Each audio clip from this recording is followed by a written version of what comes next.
back, well, this is a, 1943, an 18-year-old boy, and hearing everything that was happening in the Pacific, and a good patriotic American that I was, I tell my dad I'm going to volunteer for the Marine Corps because I don't want to wait and be drafted. They had my number, but my number hadn't called up yet, so I go to the draft board and tell them that I want to volunteer for the Marine Corps, and they said, well, your number hadn't come up, but the one lady turned to another, and she says, this young man wants to join the service. He wants in the Marines, and she says, we still have room for more, and so they said, okay, we'll call you up. So they did, and they sent me up to Evansville, Indiana, and I passed the physical, and I tell them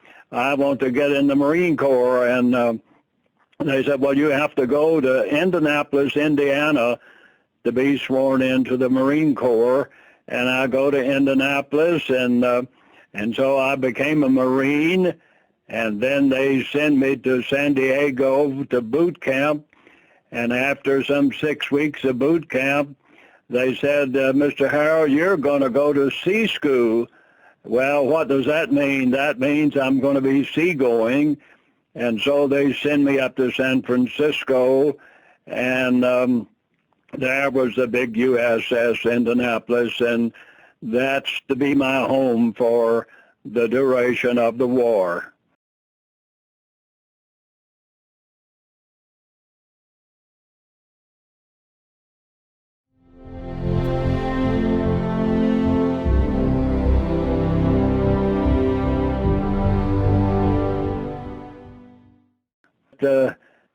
Etok and Kwajalein Islands, and then I was at Saipan, Tinian, Guam, sea battled the Philippine Seas for our Task Force 58, shot down 403 Japanese aircraft that day.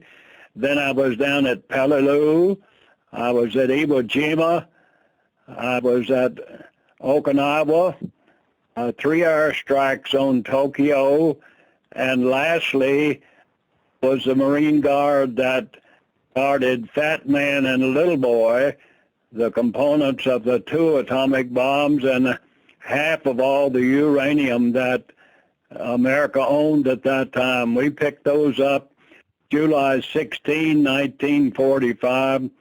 10 days later, we'd gone 5,300 and some odd miles in the USS Indianapolis, delivering a cargo that we didn't know what we were guarding. But on the 26th of July, we delivered our cargo, and then we backed up from Tinian Island to Guam, SINPAC, Central Pacific Command, and our Captain McVeigh asked for an escort because we were to go to the Philippines to prepare for the main invasion of Japan that would have taken place in November 1945. But they refused him an escort, and they tell him they didn't need an escort, but they were not telling him the truth. They could have said, you need an escort because 4 days ago we lost a destroyer in those same waters, and we lost 129 boys, but they didn't tell him that. They could have said, you need an escort because we've broken the Japanese code, and we know that the Taman group of submarines are working in those waters. They don't tell him that. So they send us out in harm's way, unescorted, and 2 days then out of Guam, we encountered a Jap sub. Commander Hoshimoto was waiting somewhat at the crossroads, and he had his periscope sticking out of the water, but we had no underwater sound gear, so we couldn't pick him up. And so all he had to do was wait, and he waited until we got within distance and had his 6 torpedoes loaded, and he gave the word to fire, and every 2 seconds they fired a torpedo, 2 of which hit us. and the ship went down in 12 minutes. There were 1,197 of us aboard, but of the 1,197, possibly 900 of us got in the water, which meant some 300 didn't even get off the ship. But the Navy lost us. We swam with the sharks, literally swam with the sharks for the next 4.5 days until providentially a stray plane of ours looking for submarines spotted an oil slick in the water, and in investigating, he saw survivors. He could not land because he had a Ventura plane, a twin-engine plane with wheels, but he could radio back to Palau to tell that there were survivors struggling with sharks, and it was some 150 miles later, an hour and a half so later, a PBY comes on the scene, and he saw boys scattered over 25 miles. And he saw stragglers. He saw some on floater nets. Only 2 or 3 life rafts did he ever see.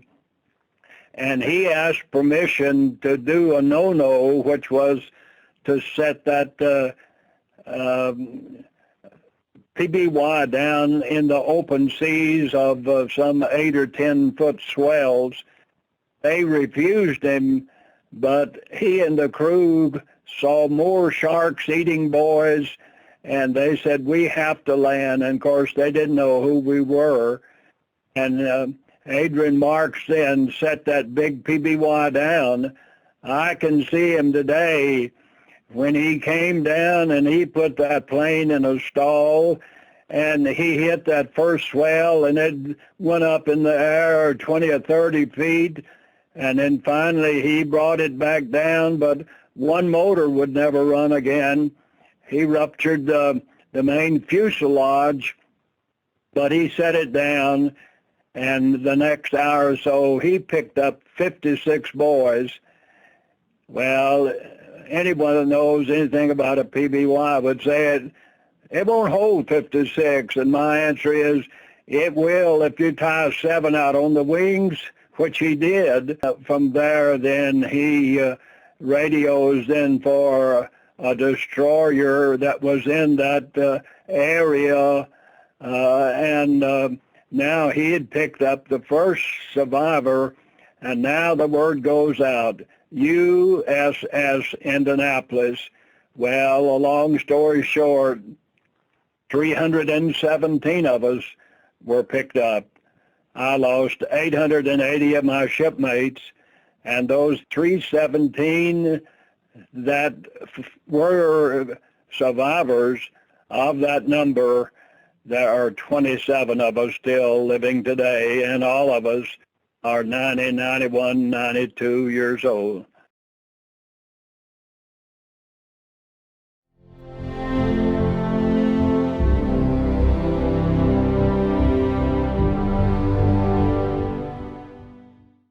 Well, I have people oftentimes ask me how I survived and others didn't.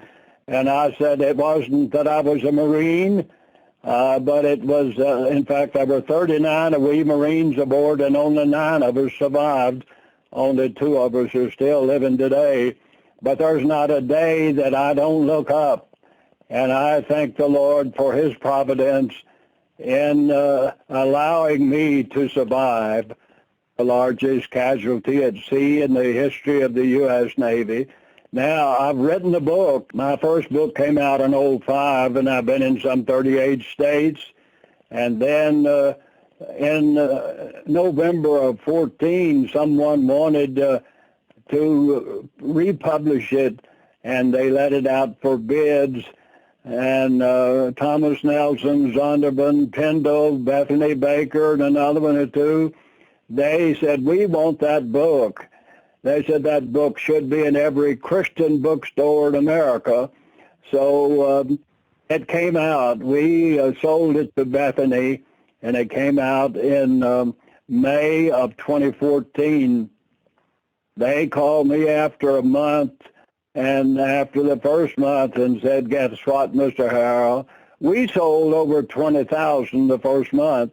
Well, from there, then they had solicited someone in New York, a publicist, to push the story and push me.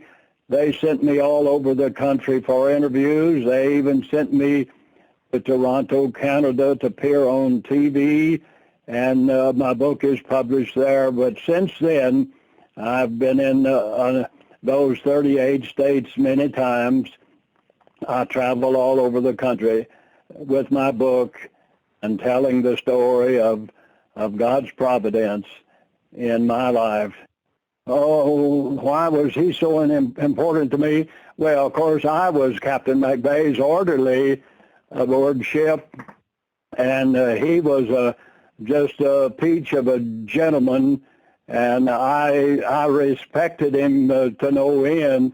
And then to have the Navy then to cover up the miscarriage of justice in court-martialing a good captain, I offered to go and testify on his behalf, and I still have the letter that I wrote him and of his answer to me. And if he needed me, he would call me. But I was in the hospital in San Diego. In fact, from July 30, 45 until the 16th of July the next year, this old Marine was not back in service. He was in the hospital, ended up Balboa Hospital, San Diego, with a perforated appendix.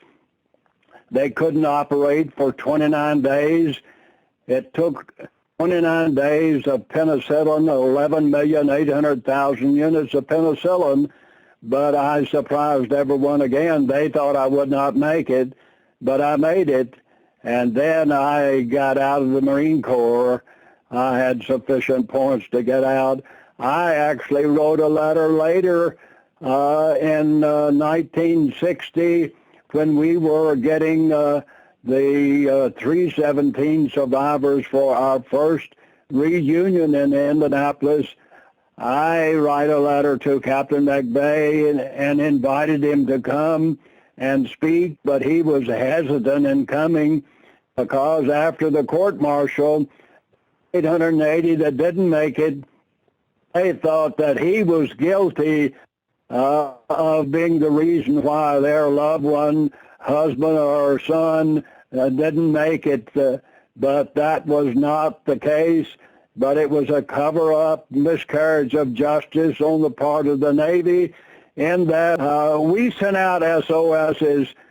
Later in my book and other books that were written, we proved that the SOSs went out, but they were ignored, and it was a case of a cover-up on the part of the Navy because of the way that they handled the whole situation. And we survivors, we fought the Navy, we fought the Pentagon, we fought anyone that would listen. And finally, after 50 years, the archives are open, and now we glean information from the archive. We had a little 13-year-old boy back earlier that saw the movie Jaws, and he asked his dad if it was factual that that gentleman represented a survivor of the Indianapolis. His dad told him to take it on as a little history project and see what you can find out. By the time he was 18, he was at every one of our reunions. And then in 1990, 95, 50 years after the sinking, he, together with we survivors, we go before the Armed Services Committee in Washington, D.C. We get a joint resolution from the House and the Senate. Senator Warner and Senator Bob Smith, they were the ringleaders for us. And we get a joint resolution, and we got our good captain exonerated. but too late for him, because in 1960, he put his little revolver up to his temple and pulled the trigger. He couldn't stand it anymore. But we still, to 100% of every survivor, we knew that it was a miscarriage of justice. Now then, we have our reunions every year now because of that 317. 27 of us are still living, but we've got those from the what we call those lost at sea, so that we will meet in Indianapolis, and there'll be 400 to 500 of us, and we have a wonderful reunion there every year.